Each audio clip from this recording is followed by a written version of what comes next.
De Niro wants to meet my dad for dinner so he could get the mannerisms of my father. The Mercedes-Benz Interview Lounge. I can't tell you how many of my friends were so upset, so heartbroken when Sebastian Maniscalco had to postpone so many of his shows and reschedule them. But now you're getting back out. You're getting back up. I know you're doing a series of sold-out shows at Borgata in Atlantic City, New Jersey. And now you're doing our show. You're very busy. Sebastian Maniscalco's here. Hi, Sebastian. Welcome to the show. Thanks for having me on. I wish I could have been there in studio, but I got to tell you, this Zoom setup you got, the operation you got going on over there is just impressive. Well, let me tell you what's going on. So Gandhi, with the big hair, she is in an RV in Sequoia National Park. You couldn't even let the woman go on vacation?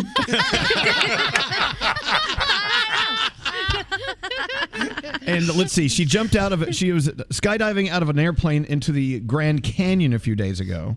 And so but she's doing it live. No, she's taking a vacation while working. Does that make sense? Yeah. It's working out well. I'll take it. No complaints. It's just early over here, as you know.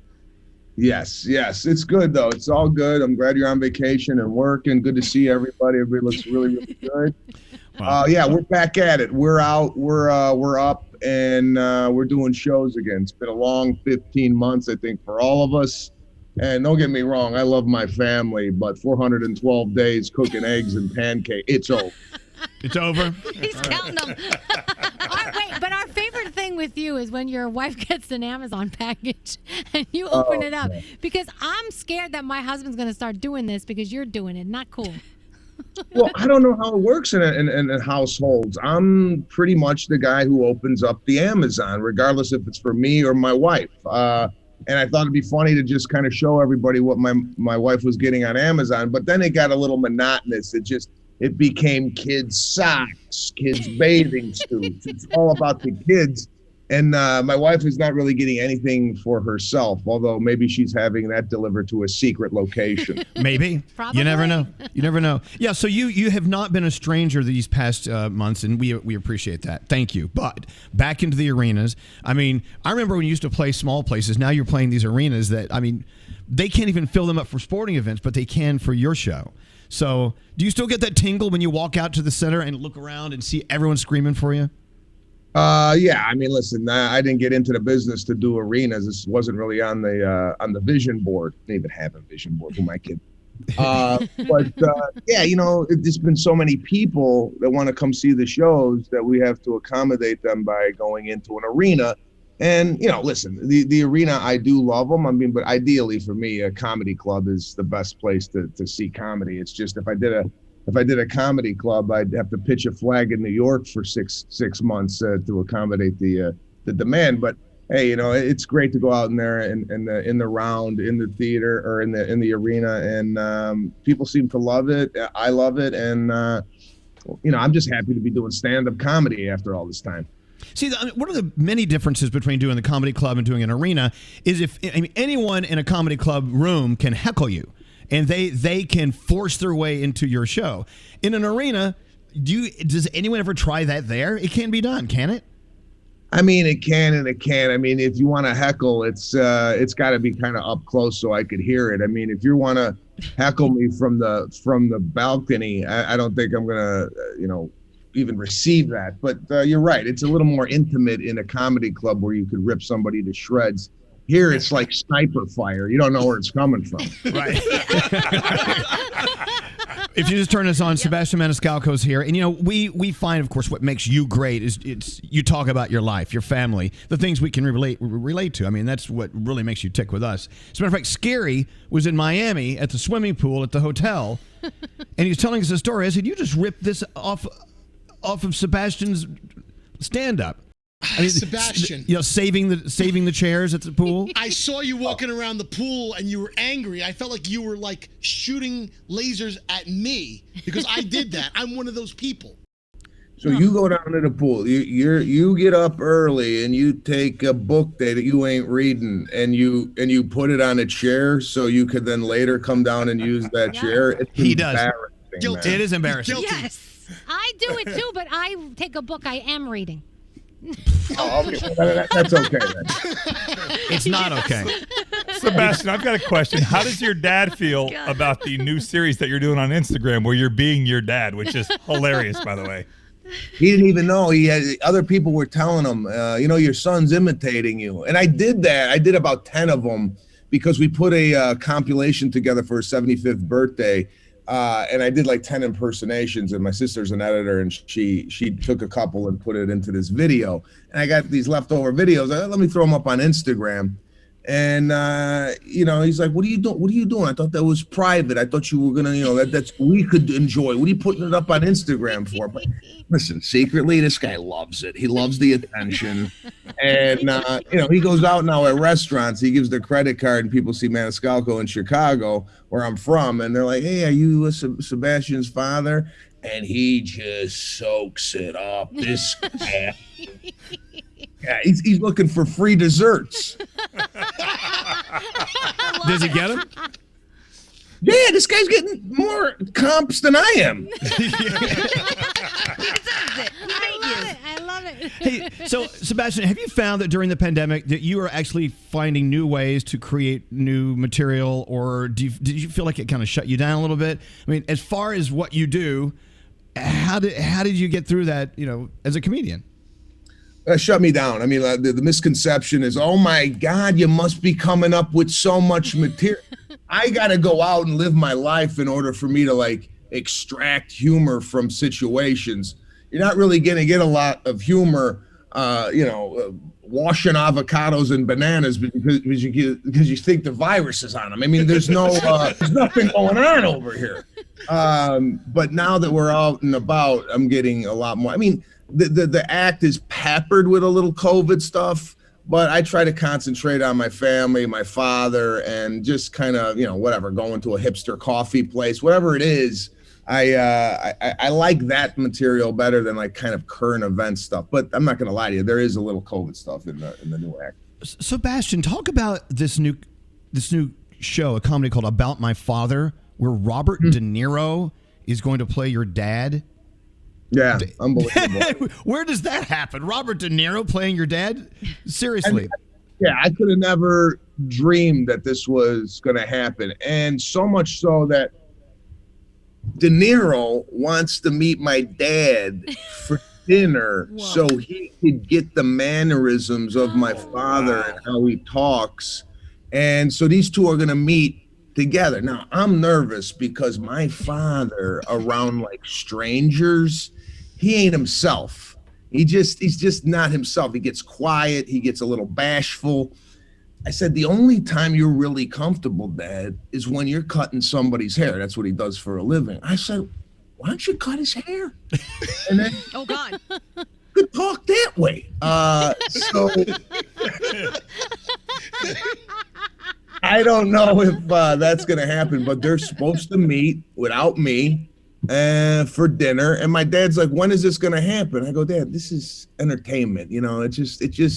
It's not, the things aren't concrete yet. It's got to take some time. He goes, you got to let me know because I got dye jobs I got to move. What? I see his point. Have you met De Niro yet? Have you actually had a meeting with him? We did a table read with him last year. He wanted to hear the movie out loud, so we hired a bunch of actors and we got together and did a table read. He really loved it. He really gravitated towards the part.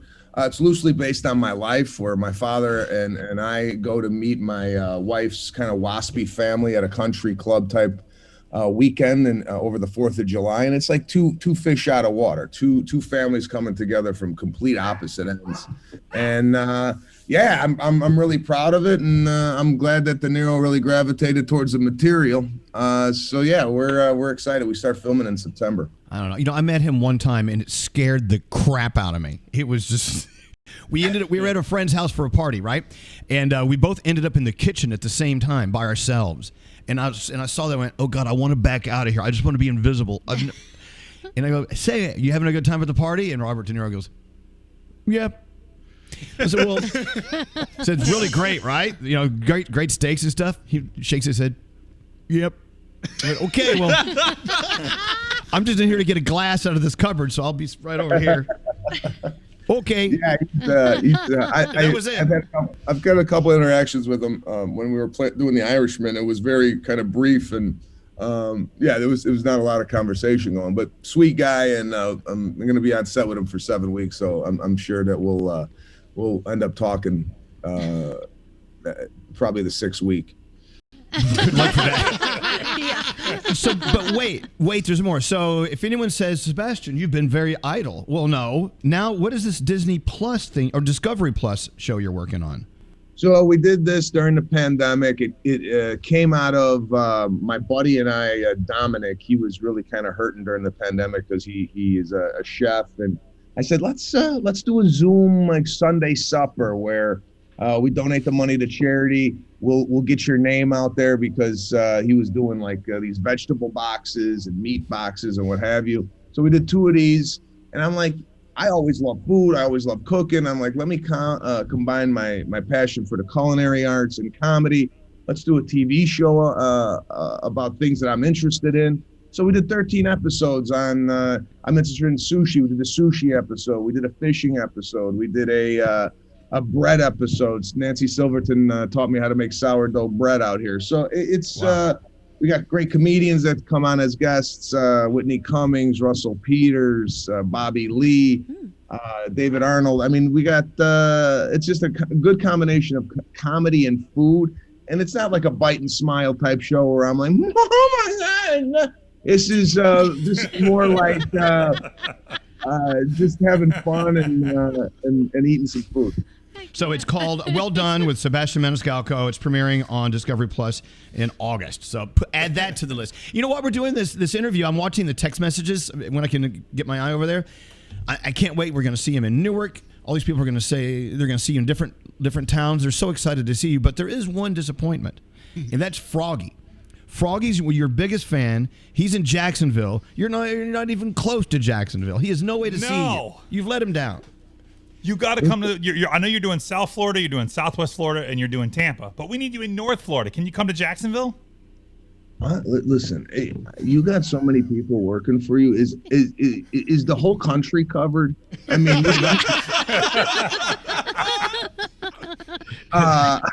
no, Jacksonville. It's not on the schedule. I'm sorry. Maybe next year, Froggy. I've got a bribe for you. I know you like golf. I'll get you on TPC Sawgrass. I've already reached out to them, and they approved it. They said you could play around at TPC Sawgrass all you want when you come to Jacksonville. If you recommend me to play golf anywhere, you will never golf at that place again. So bad, they're gonna go. Never again are you golfing with us at the course. Listen, I'm golfing because now I got some time on the road. I took it up about 1.5 years ago. But, I stink. Well, I do too, but that's all right. Well, there's a glowing endorsement. Well, look, I just feel the energy. People are so excited to know that they're going to be able to see you again. You know, when Froggy was saying earlier, you know what? When we can't find to watch anything on TV, you just turn on Netflix because Sebastian Maniscalco has 74 specials on there at all times. You do have a lot on there. There's a lot of stuff. Yeah, I got another one coming out next year, so excited about that. A lot of people were like, hey, this is getting old. We keep playing these over and over again. We need some new material. So, we're going to shoot one next year for Netflix, and I'll be I'm really looking forward to that. I just feel like I'm really having fun on stage and coming in with a whole new appreciation for it. Not that I took it for granted before the pandemic, but, man, when it's ripped away from you like this, you go out there and you're like, let me soak up every moment of this because it could end tomorrow. Good. Let's hope it doesn't. Sebastian Maniscalco, it's always a pleasure to have you on our show. We love you. Our listeners love you. Whenever we can see you and we're not going to infect each other, that would be kind of fantastic. Right. That'd be nice. No infection. Next time I'm coming in studio, and hopefully you'll have people not on vacation. Okay. We'll do our best. Okay, thank you, Sebastian Maniscalco. He announced the arena tour coming this fall, so make sure you see where he is. He's close to you, except if you're in Jacksonville, you got a problem. Thank you, Sebastian. Have a great day. Bye-bye. The Mercedes-Benz Interview Lounge.